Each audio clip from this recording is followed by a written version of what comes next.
అయితే చాలా కలివిడిగా ఇంటి చుట్టుపక్కల వాళ్ళు అందరూ అదొక రకం, అంటే ఎప్పుడు శివరాత్రి ఇప్పుడు అందుకే బీచ్కి వచ్చేస్తున్నామండి. నైట్ ఇక్కడికి వచ్చి స్టే చేస్తాం. 2 అలా టైం వరకు ఉండి వెళ్ళి అక్కడ కొంతసేపు ఉండి అలా పడుకుంటున్నాం.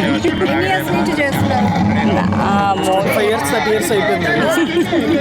ఫస్ట్ అంటే బిఫోర్ మ్యారేజ్ ఎడ్యుకేషన్ కోసమా, మంచి భర్త రావాలన్నా? బిఫోర్ మ్యారేజ్ కూడా చేసేదాన్ని అండి.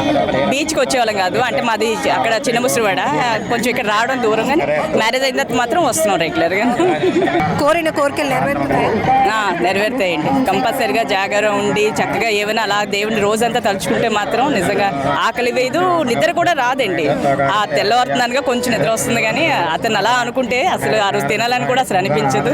అంటే ఇప్పుడు కొంతమంది పిల్లలు లైక్ జాగారం అనేటప్పటికి టైం చూసుకొని ఈ టైం వరకు ఉంటే మనం సరిపోతుందని, బట్ అంతకుముందు అయితే జాగారణ చేసిన నైట్ అంతా టెంపుల్కి వెళ్ళటమో లేకపోతే ఏదైనా శివుడికి సంబంధించిన పుస్తకాలు చదవటమో ఇట్లా గడిచి అవును చాలా చేంజ్ వస్తుంది.